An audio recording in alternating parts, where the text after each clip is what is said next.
Hi, this is Kelly from the Arts Council of Southeast Missouri and Elevate Cape. We're here at Top Talent Services, and today we have an awesome human being with us. We're here with Leslie Washington of Moms Demand Action. Thanks for joining us today. Thanks for having me. I'm so excited. Pleasure. This is my girl. So we're going to talk to Leslie. Leslie has a lot of experience at the local and state levels, and you've done some national things lately. Yes. But let's first talk just about you, where you're from, and a little bit about how you got involved in Moms Demand Action. Well, like she said, I'm Leslie Washington. I'm from St. Louis. I was born in Philadelphia originally, but grew up in St. Louis, and I've been in Cape for now about 7 years now.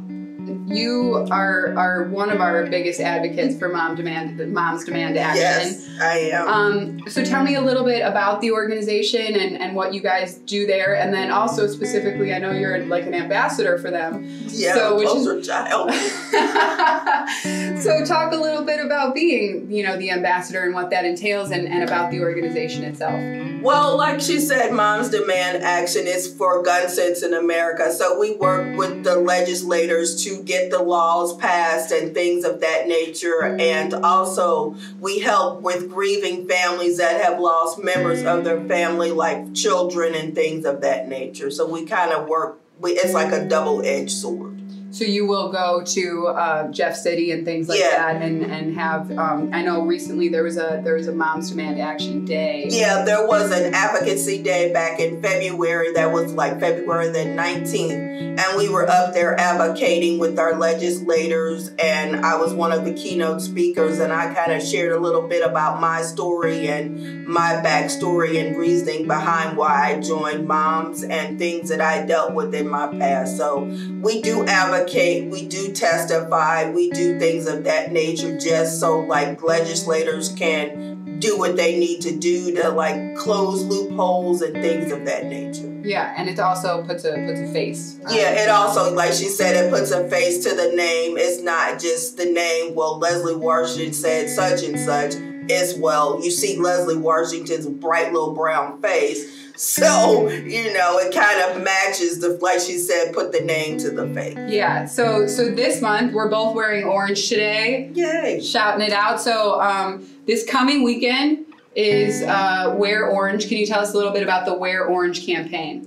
Okay, so like she said, Wear Orange is this weekend. It's Friday, Saturday, and Sunday. So it started, there was a young lady, Hadia Pendleton, and she was murdered back after she came home from President Obama's inaugural parade. And she was with her friends sitting on her porch, and gun violence occurred. So her friends kind of started this Wear Orange campaign in her memory, and that was like one of her favorite colors. And then also every day 100 people are murdered by gun violence. And then also hunters, they wear orange to, when they're out hunting, and so somebody won't accidentally shoot them or something, then they have that bright orange on so they can be noticed, like that.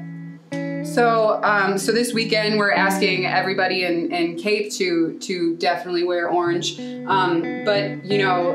But there is a lot of violence in cities and things like that with with gang violence and with things like that. And coming from Chicago, I know that people were plagued by that. Right.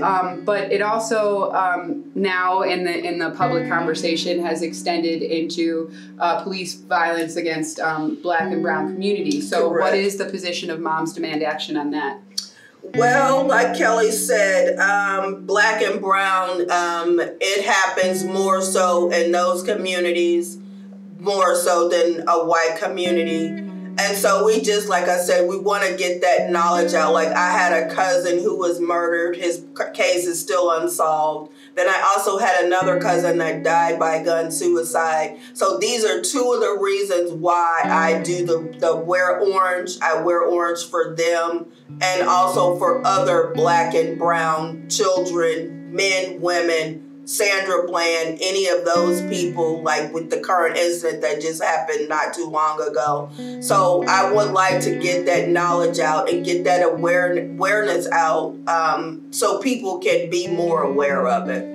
Yes, and finally, I know that there is a lot of crossover between Moms Demand Action and domestic violence, because victims of domestic violence are way more likely to have some sort of abuse via a gun.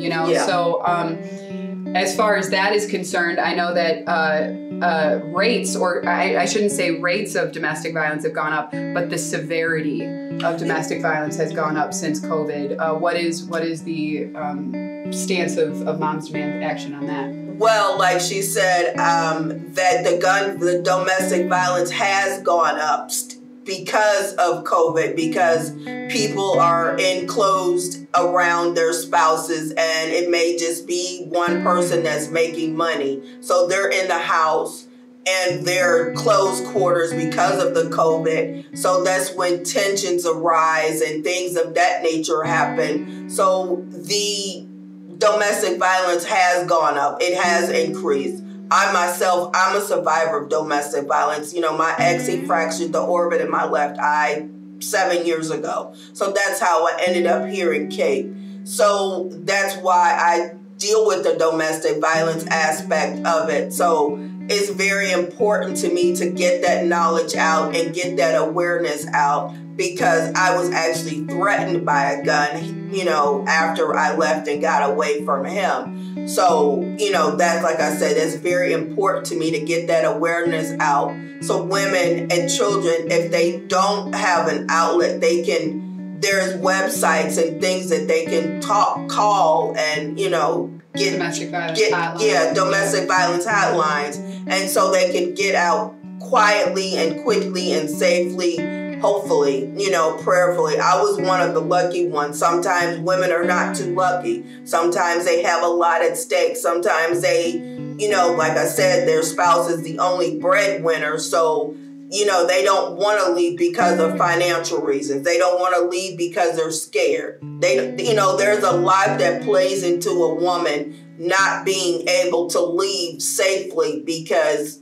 all this other stuff plays into effect. So with Moms Demand Action, we try to get that awareness out to where people can hopefully get the help that they need, because we're partnering with the Safe House for Women here in Cape, and we've done a few things with them as well. So yeah, so this weekend, the Safe House for Women is also doing their food drive. So there's a lot of ways that you can help. You can help with the food drive. You can take any canned items to anywhere in town, and there's you can go on to CMO Media. They have all the spots for that. And you can show your love and support for victims of gun violence and domestic abuse by wearing orange this weekend and posting things about domestic violence hotlines. We really thank you for being here, Leslie. Thank you so much for having me. Sister. Love you, sister. Thanks so much for watching. We'll see you soon. Bye.